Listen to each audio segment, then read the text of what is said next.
Hey there, and welcome to the Jeffrey Van Dyke Show, a podcast for paradigm changers. Each week I speak with another influential leader who's changing the conversation for their audience, their industry, and this world. I am so glad you're here. Welcome to the show.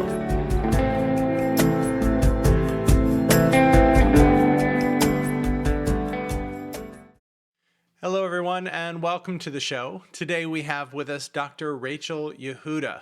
Dr. Yehuda is a pioneer in the world of epigenetics, trauma research, and intergenerational trauma. She is a lovely human who has deep compassion and is really helping bring language and understanding to what trauma is and how it's passed down generation to generation, as well as some of the cutting-edge research on how to address it. Dr. Yehuda is professor of psychiatry and neuroscience and director of the Center for Psychedelic Psychotherapy and Trauma Research. She's also the director of Traumatic Stress Studies Division at the Mount Sinai School of Medicine, which includes the PTSD Clinical Research Program and the Neurochemistry and Neuroendocrinology Laboratory at the James J. Peters Veteran Affairs Medical Center. Dr. Yehuda is a recognized leader in the field of traumatic stress studies. She's authored more than 450 papers, chapters, books in the field of traumatic stress and the neurobiology of PTSD. Her current interests include the study of risk and resilience factors, psychological and biological predictors of treatment response in PTSD, genetic and epigenetic studies of PTSD, and the intergenerational transmission of trauma and PTSD. So please join me in welcoming Dr. Rachel Yehuda. Oh, sure. Yeah. My pleasure.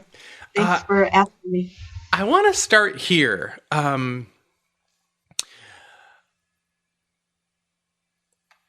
Could you tell us a little bit about, like, where did you grow up? Was there trauma in your upbringing or trauma around you? Like, how did you get into this work, and what in your background can you look back and go, I think that's part of what put me on this path? Yeah, that's a very good question. I don't think I grew up feeling that I was traumatized in any way. I think I felt pretty normal in my upbringing.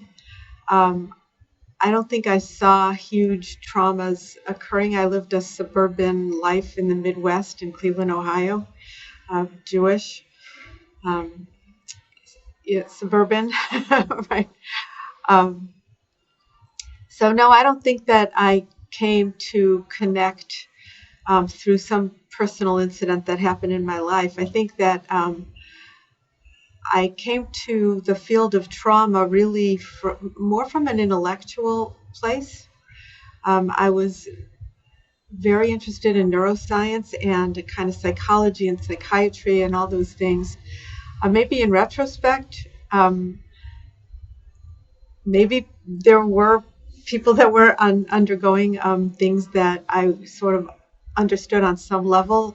I know that I grew up in a community where a lot of my friends' parents were Holocaust survivors. My own parents are Israeli.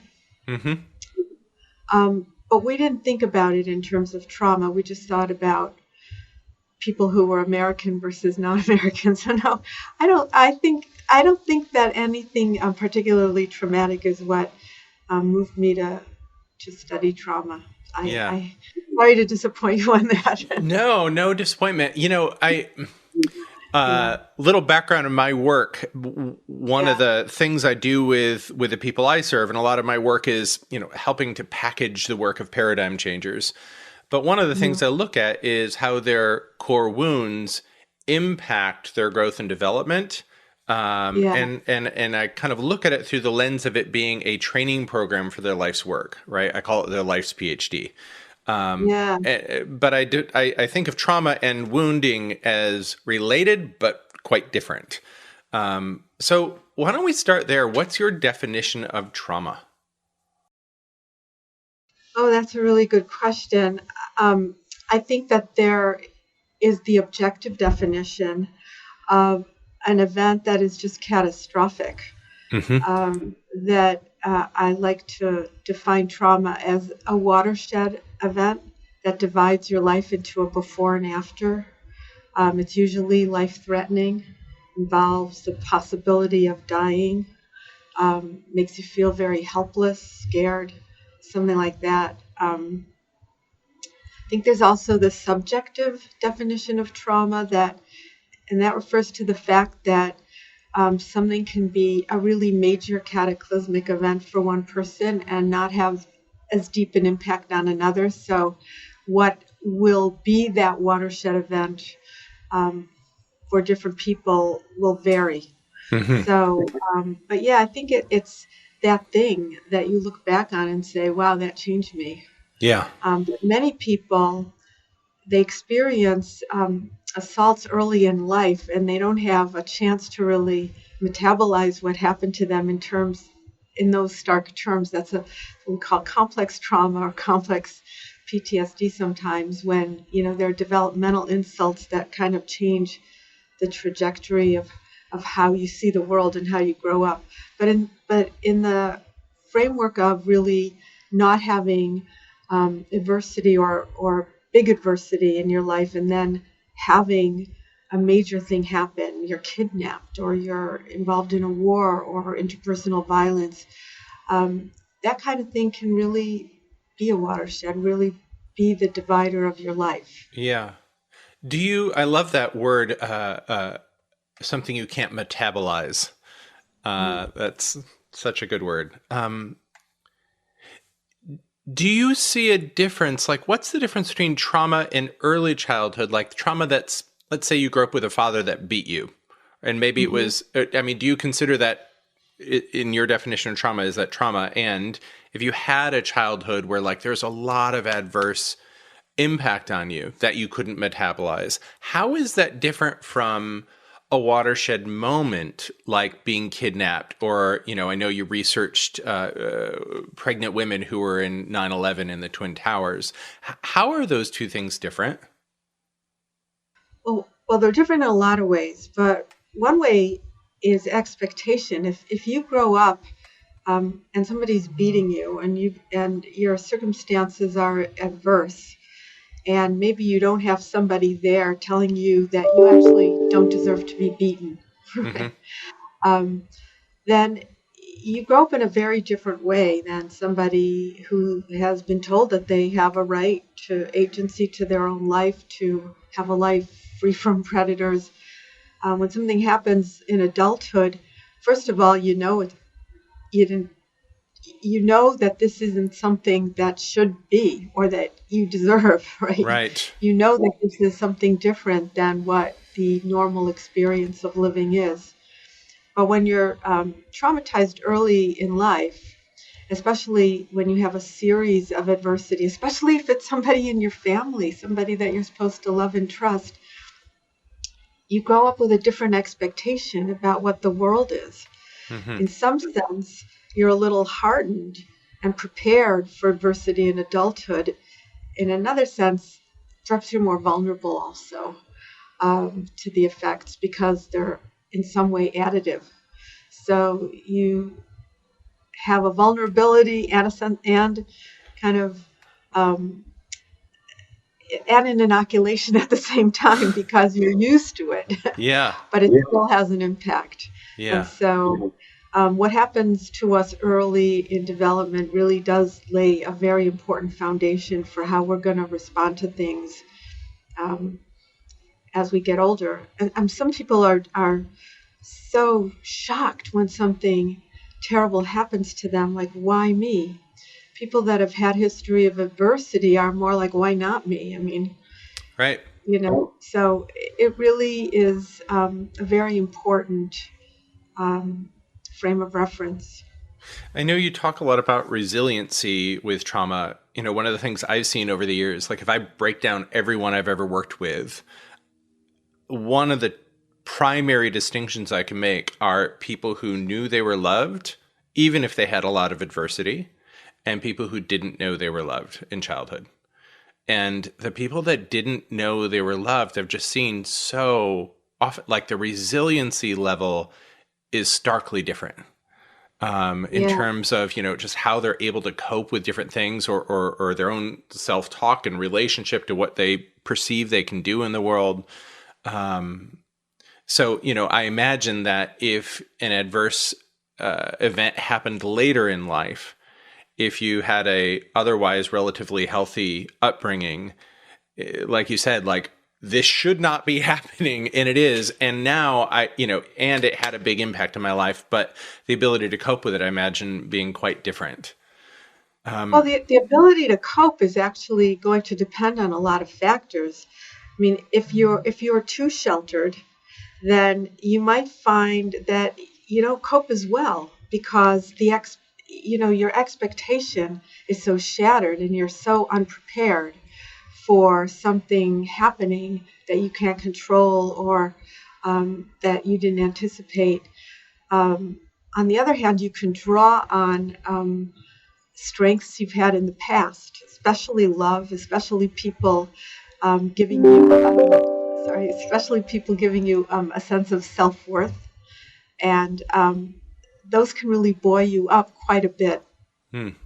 give you the tools you need. So yeah, I think that what you're saying is really true, that you can survive a lot of adversity, particularly in childhood, if there were a few people there that buffered it, Yeah. that gave you the message that you didn't deserve it, that you are lovable, that the person who violated you was wrong.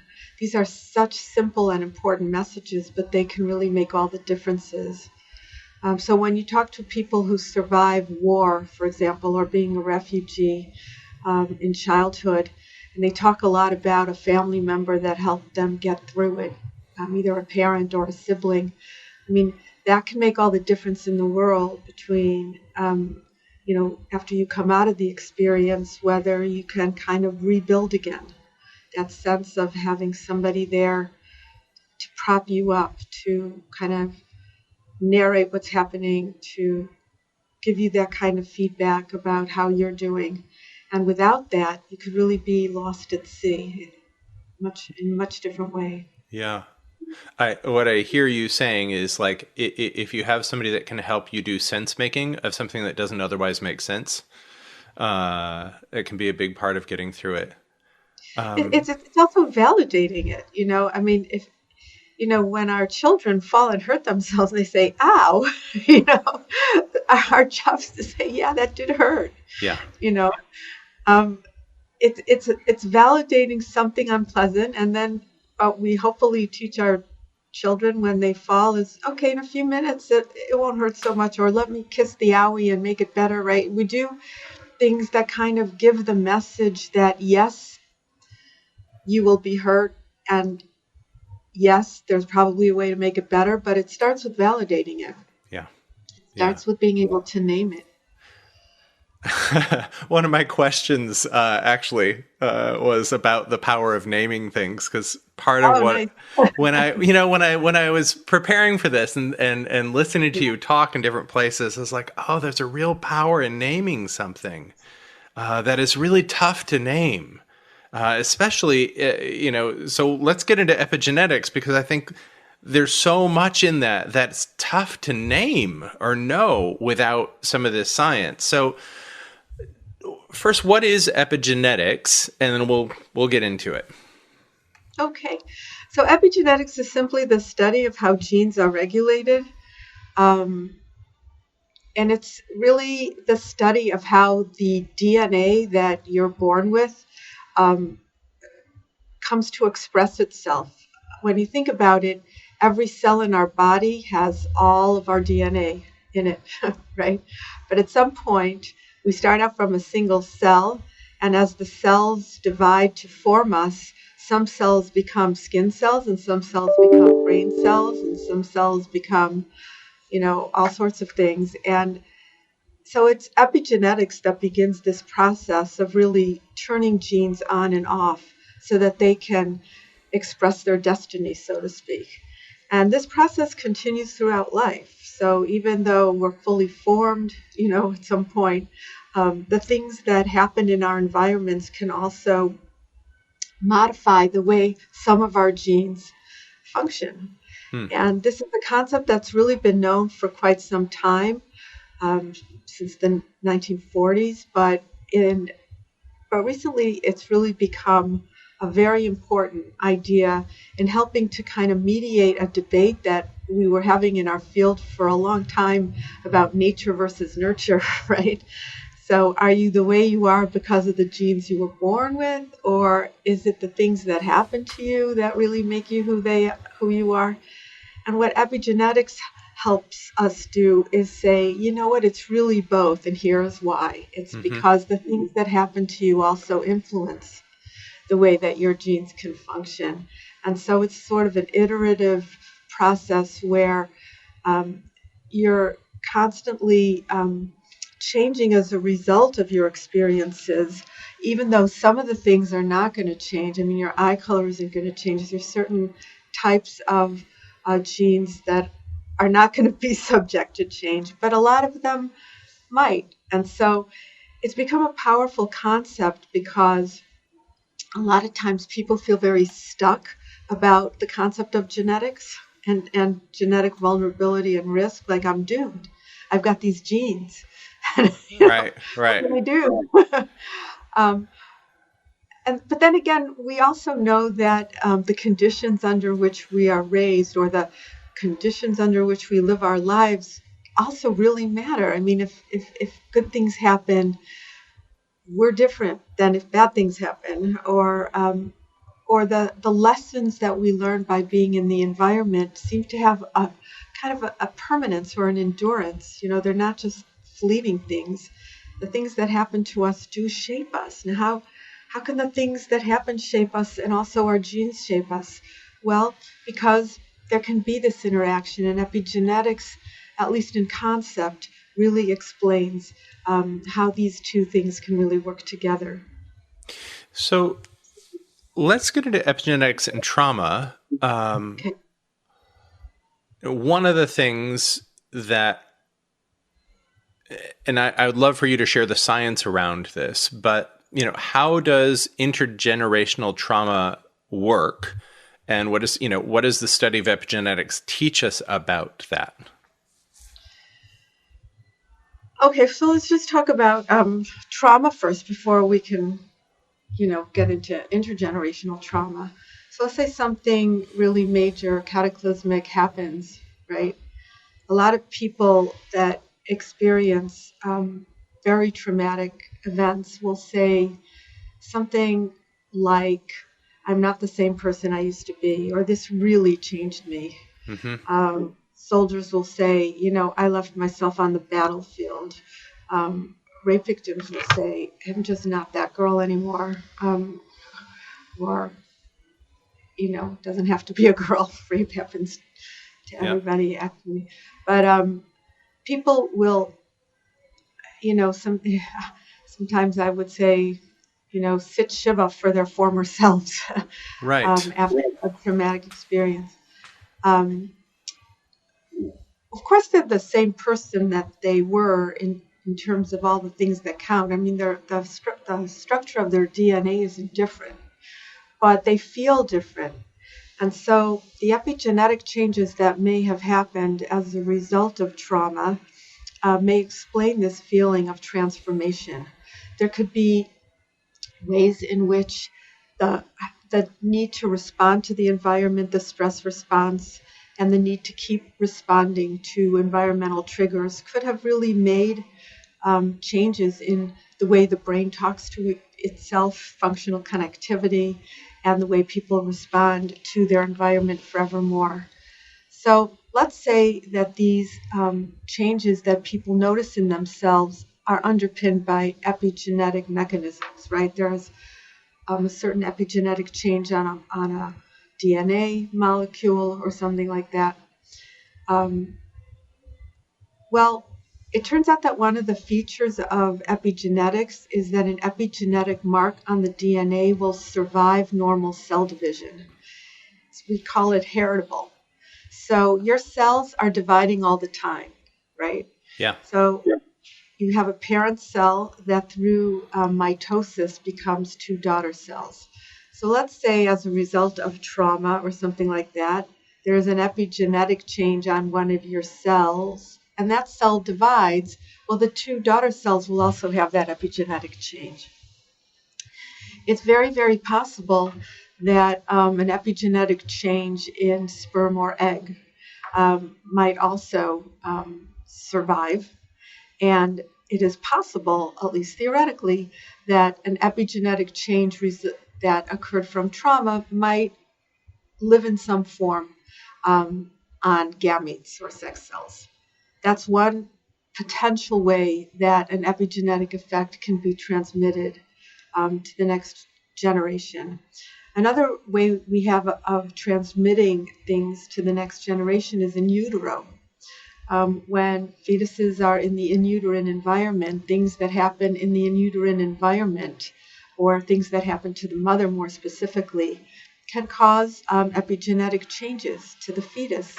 So that's yet another way that there can be kind of an intergenerational effect of trauma. But the most interesting intergenerational effect of trauma is behavioral.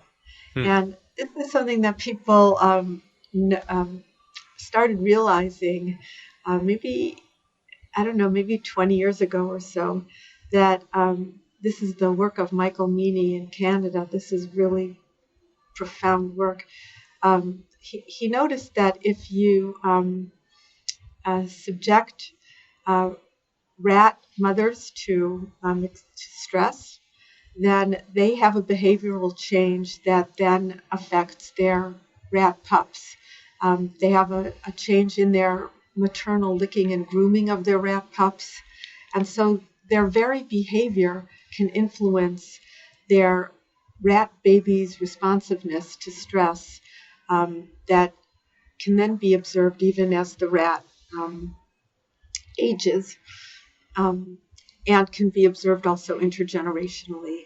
So we can influence our children not only through the epigenetic changes in our sperm and egg, but not only in utero, but also by our behavior, attachment behavior, all sorts of behavior in early development, how we raise our children. So if you have behavioral changes as a result of trauma, these may also very much impact on your child and result in epigenetic changes in your child just as a result of your behavior. So it's a very powerful concept.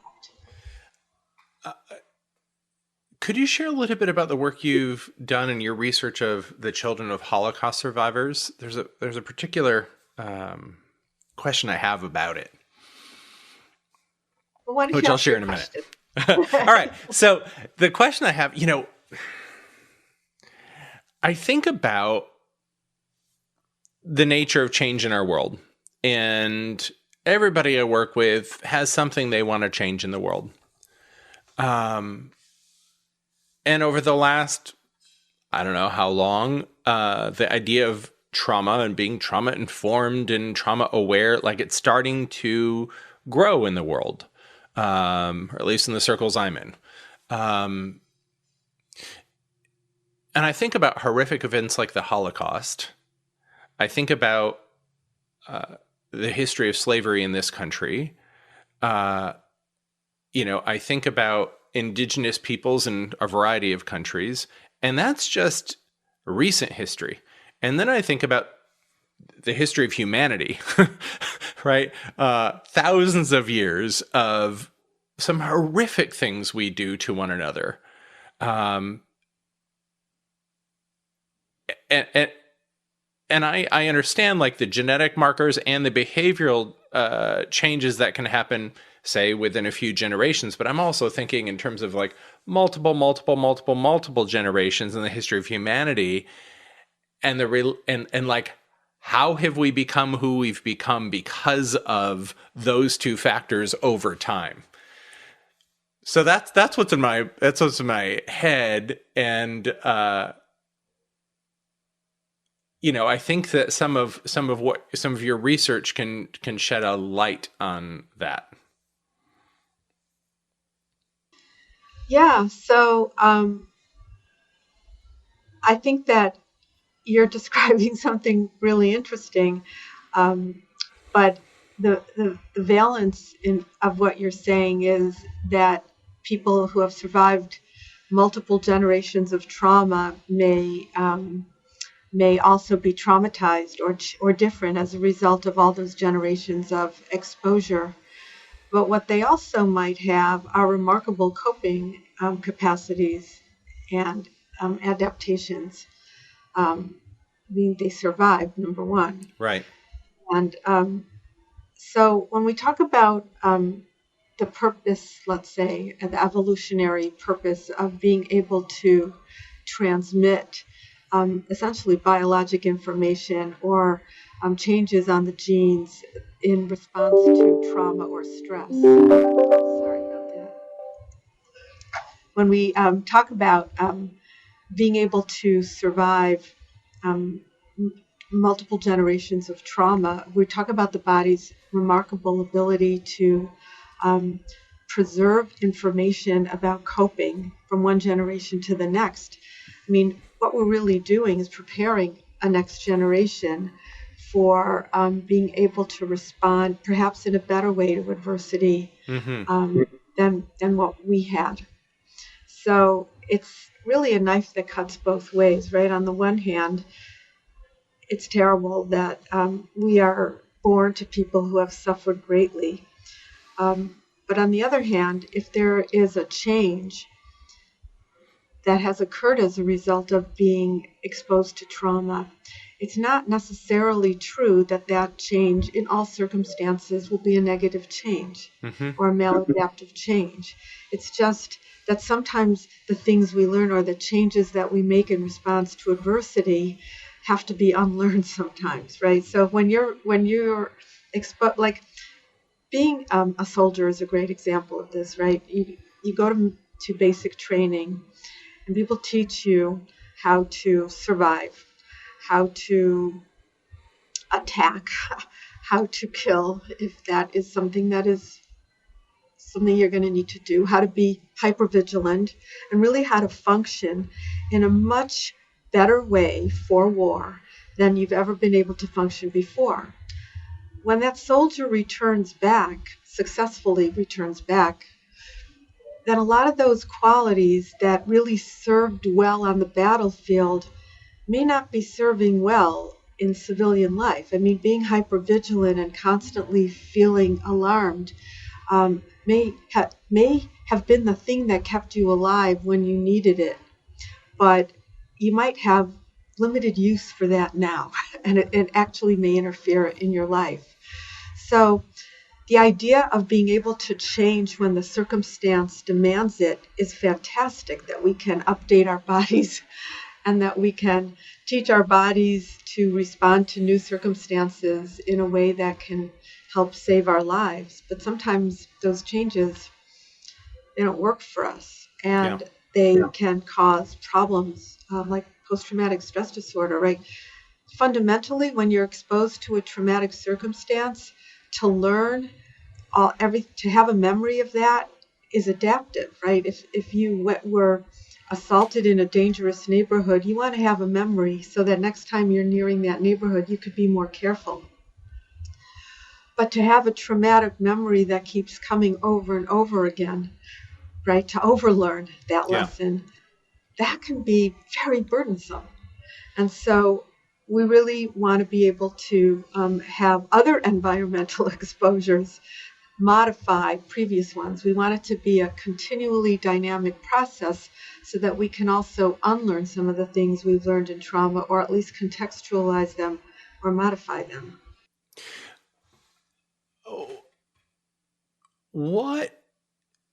So one of the things I see with people I've worked with who've had trauma, and these are people that are highly resilient, they're successful in the world, etc. And there are some of those maladaptive behaviors that just it's like it's a road they have to keep walking down somehow. And as much as their mind might tell them, I don't want to walk down that road, I don't want to have that maladaptive behavior, like it's hard to get the needle out of the groove of that record. Um, what are some of the things that you're seeing or researching? I know you're doing work, you've done a lot of work around PTSD. I know there's work you're looking at around psychedelics and treatment.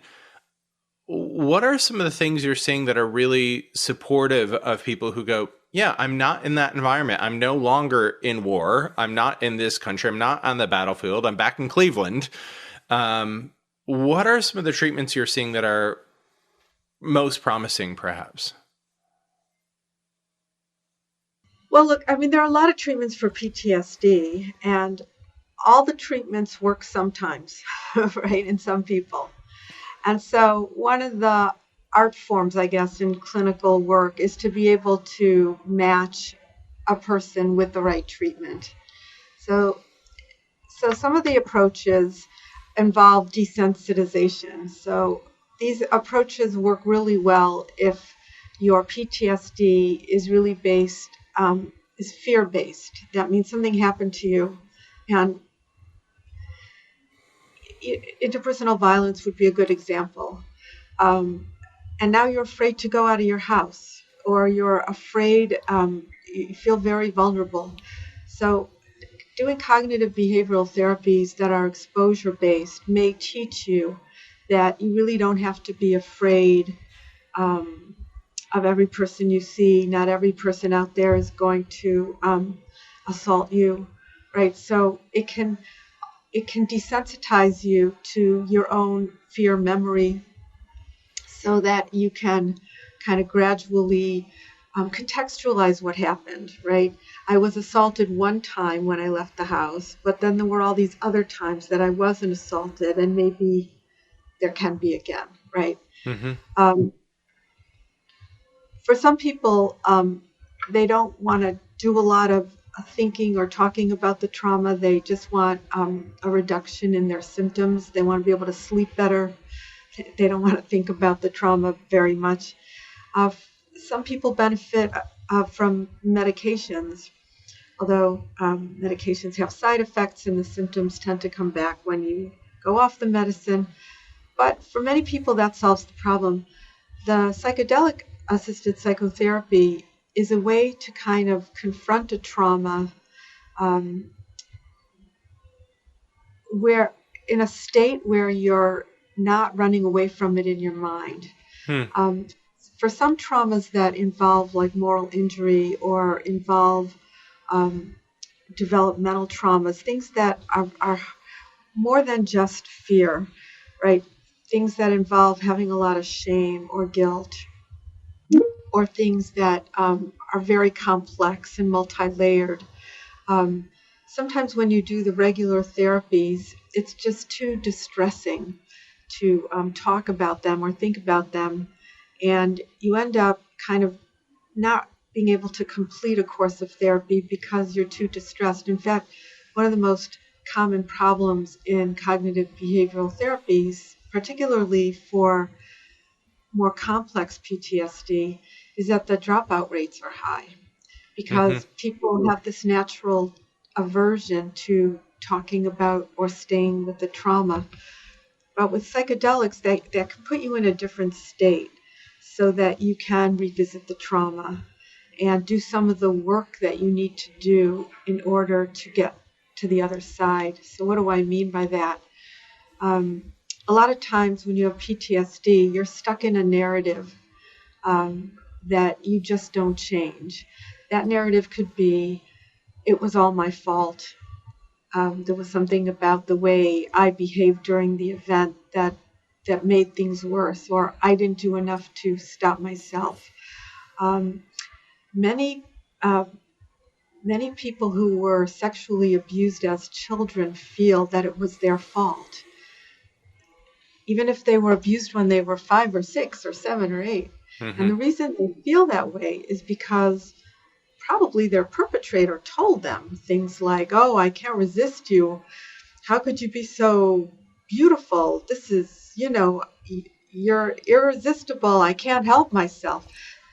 If you tell anybody, your world, if you tell anybody, you will hurt everyone and blow up your world. So you end up getting this idea as a really young child that you have this power and that everything is your fault, right? Uh-huh. But in it's possible under a psychedelic-assisted psychotherapy to kind of have an awareness in a very different way for the fact that perhaps, you know, you were 5 and you were very small and maybe it wasn't your fault. Like you might be able to see yourself as that small, vulnerable little child and then say, oh my goodness, that couldn't have been my fault. Right? So you Right. can come to the kind of understanding that removes the stuck point. And usually the stuck point is, it has fear to it, but a lot of guilt or shame. So a lot of soldiers also struggle with things that they also perceive were their fault. Um, so it's tough, the decisions you have to make in war, but a lot of that is because the training is focused on the fact that you can control a lot of things out there, right? So you have to be able to kind of look at things in a different way and see that there were not a lot of really good choices in the situation of trauma. And even if you did do something that you feel you can't get over, you can have some self-compassion, or you can make room for it, or like you might deserve anyway to have a good life, because people do make mistakes. And what could you do going forward that would result in leading a meaningful life? So you're able to kind of play with it a little bit, change it a little bit, so that you can come out with a better understanding and a better sense of purpose. Because one of the things that trauma does is it creates this rigid narrative that you stick to. And so the idea of making it less rigid around the edges is the beginning of loosening it so that you can metabolize it, just Yeah. literally that. And so that it's still there. Those things still happened, but they're not all of me. They're just part of me. There's more to me. There's more I can do now. There was more before. There is going to be more after. And you can start to work with it. Because that's what the job is after Uh-huh. trauma. You accept what happened, you make room for what happened, and you mourn for some of the, this idea, I'm not the same person I used to be. It's such a profound idea, and there is a part of you that does have to mourn the loss of the innocence, right? Yeah. Of the fact that you've experienced something hard. But most of the good that is done in the world, is done by people who have survived adversity. I mean, you asked me that question as the first question.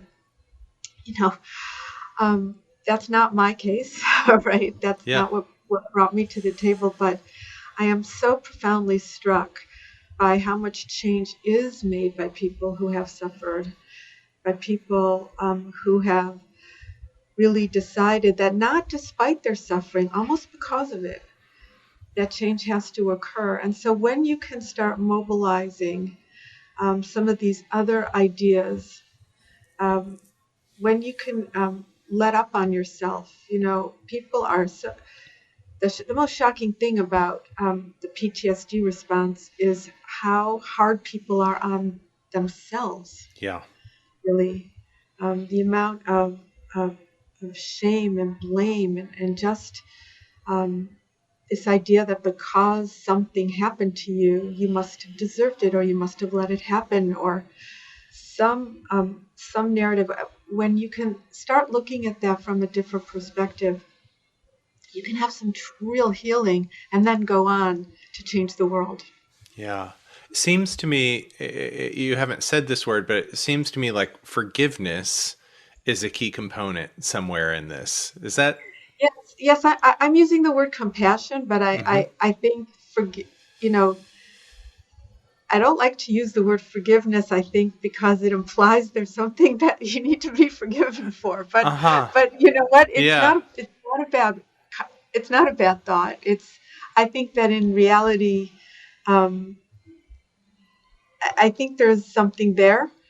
And sometimes you do need to forgive yourself because there is something there for you that you need to forgive yourself for. And that has to be looked squarely in the eye. And the fact that you have done something for which you need forgiveness does not make you a worthless human being. Yeah. It does not mean that you don't deserve to be here anymore. That's not really how this life works. And I think if you can profoundly get in touch with that idea that, it's not over just because you had a blip on the screen, or you don't have to evaluate everything that was good about you on the basis of something that was bad. Yes, that has elements of forgiveness in it, but it's self-forgiveness. It's this idea that I like to say that you just let up on the brakes a little, and you develop a compassion and empathy and love for yourself, that you kind of reconnect with that. I think it's the self-loathing that is so difficult for people. Yeah. And then with this, once you have the self-loathing, then you're looking for ways to kind of justify the self-loathing. And so it really creates a very difficult trap. So let's talk about this in relationship to, change in the world. First, let me ask this. What are the questions you're still asking right now? Where is the next place where you're leaning into your work and understanding of its role in society? Well, we've just recently started a Center for Psychedelic Psychotherapy and Trauma Research, and I've become very interested in seeing whether psychedelic-assisted psychotherapy can work for PTSD, and who it will work for, who it might not work for, what that means when it does or doesn't work, what are the biologic mechanisms, including epigenetic mechanisms, that might be involved in that. Do you make fundamental changes in the functional connectivity of your brain? What are the personality characteristics that are really important for compassion and for healing? So we're starting out by looking at MDMA-assisted psychotherapy. We also plan to look at psilocybin-assisted psychotherapy, and maybe other things. I'm interested in looking at it in terms of not only PTSD, but intergenerational trauma. Mm-hmm. A lot of people really suffer because of racial bias, microaggressions, just all of the messages that they have gotten in society, and also from their ancestors, really, that they have to be more careful that they will be targets. They may have been targets, but they may have been just a series of little t traumas, right? Not necessarily like headline stuff like being kidnapped or being in combat or something like that. But people need to process that. Yeah. And need to kind of understand how they can give themselves a different message, how they can use the things that have been passed. I mean, this is really the challenge. How do you take the legacy of your ancestors that you don't want to throw away? You want that legacy. We are our memories, and we're also part of a history, and we want to be. And when that history contains adversity, we want to make room for that, and we want to go forward positively without kind of denying it. Yeah. But also without being traumatized and triggered by it. And so that's the task. And so how can we find space to figure out the positive legacies of those negative events? And I think that's our challenge. We don't live in a world where trauma is not going to happen. It is just a matter of time. According to statistics, between 70 and 90% of people are going to experience a very big trauma, and about 25% are going to experience multiple traumas in their lives. So, it would be great if we could do trauma prevention, primary prevention, but maybe the exercise we have to engage in is really like the what next after trauma.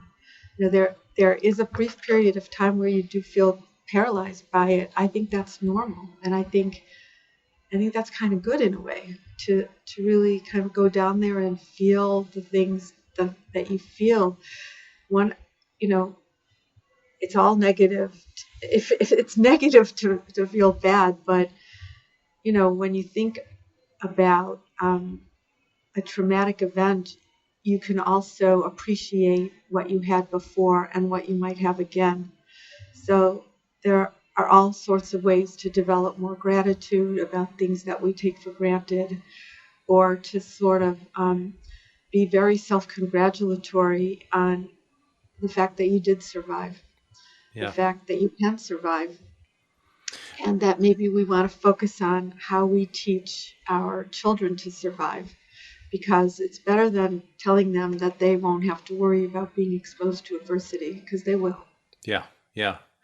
When you look at the future, like, what's your hope for your work, or maybe the broader work of our understanding of trauma in the world? Oh, that's such a profound question. My hope is that we'll be able to contextualize trauma, to grow as a result of trauma, to be able to use adversity to make us better, more compassionate people, people that reach out to other people, because, usually the people that help other people are those that understand what's going on with them. How many times have I seen on the subway that the people reaching out with $1 for the person that is requesting money are people that don't necessarily look like they have too many dollars to spare, right? Right. I'm very struck by the fact that when you have been in a place of adversity yourself, you can, from that place, do a tremendous amount of good. So I think that's the challenge, to be able to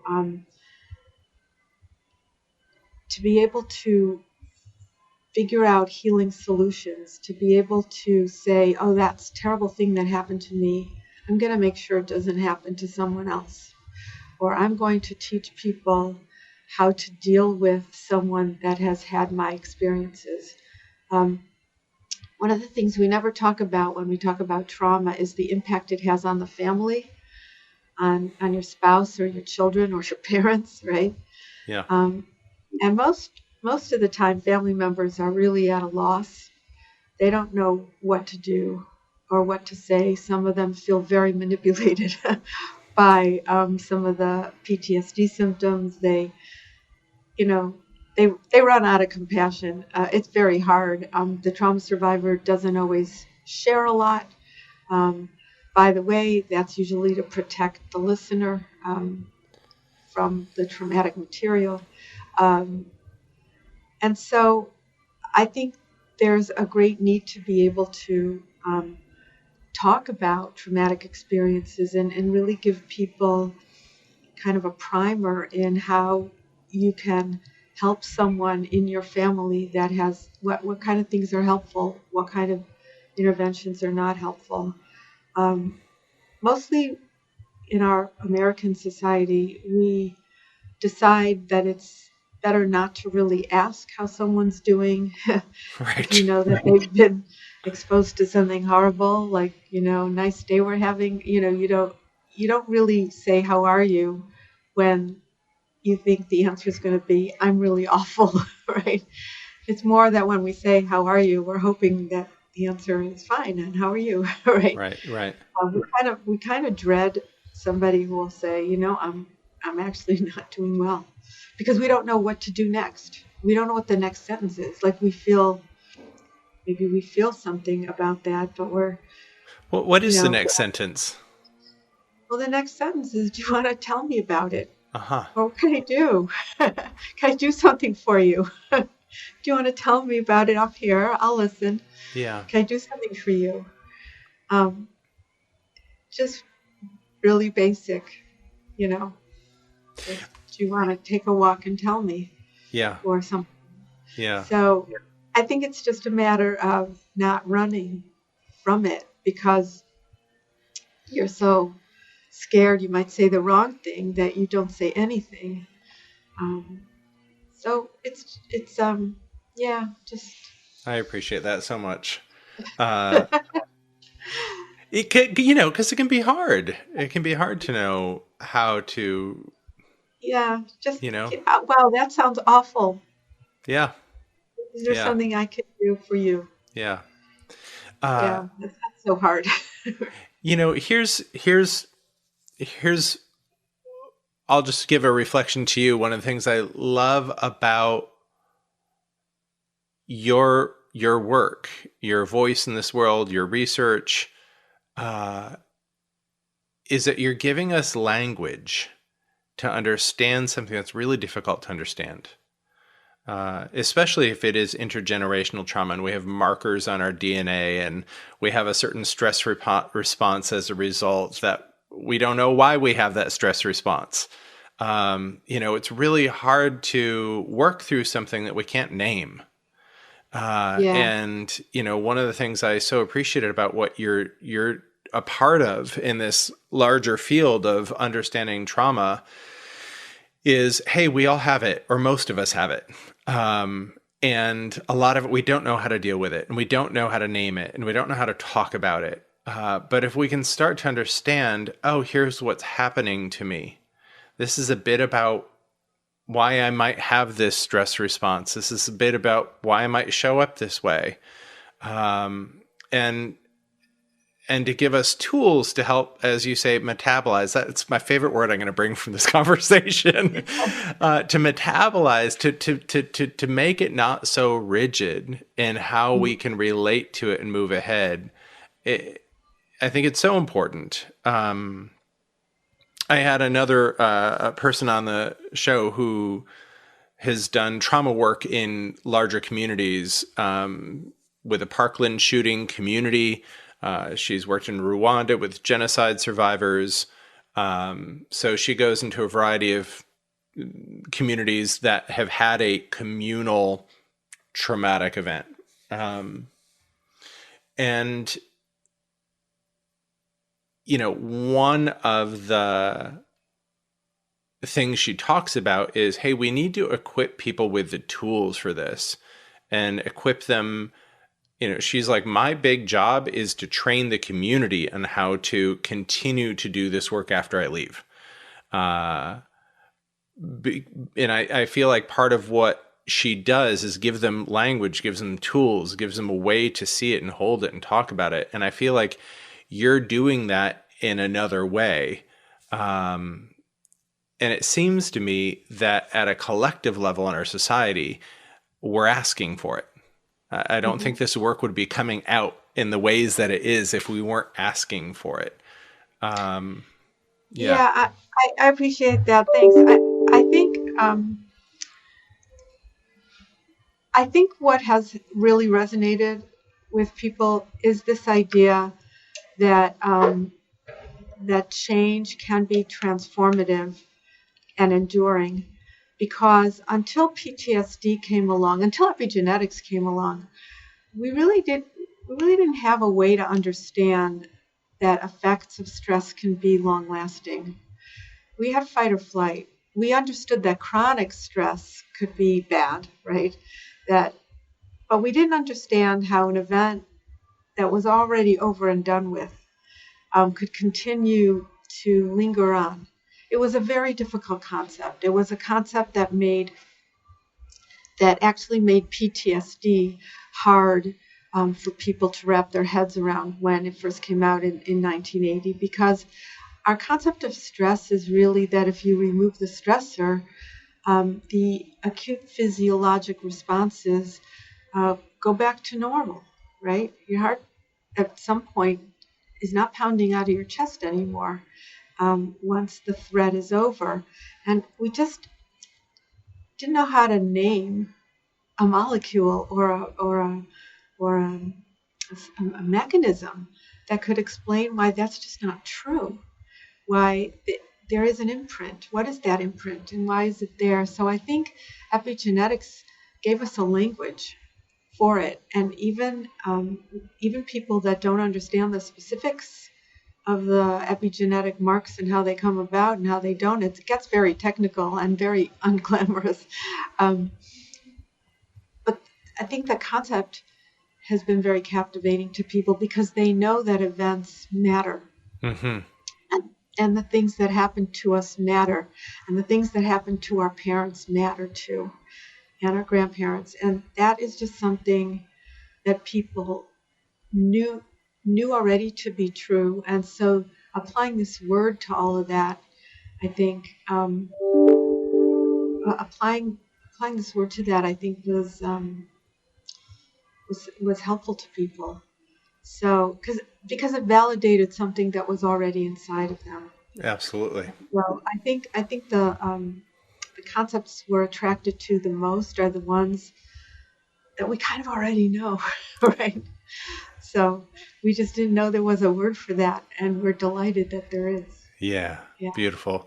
Dr. Yehuda, thank you so much. This has been really rich. I appreciate your work, and best of luck to you, especially with the new work you're doing around psychedelics and starting to loosen up our ability to be with something. I'm very much looking forward to seeing where that goes. So thank you for your time.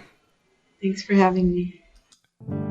Hey there, thanks so much for listening in. If this conversation was powerful, if it stirred your soul or inspired your journey, then be sure to share it with a friend. Just copy and paste the link wherever you're listening to this podcast and text that link right now to a friend that you think would be inspired by this episode. And if this is your first time here, be sure to click that subscribe button over on Apple Podcasts, Spotify, and I'd really appreciate it if you'd leave a rating and review so I can get to know you and your thoughts better. To learn more about the work I do with emerging and established paradigm changers, go to thecourageousmessenger.com.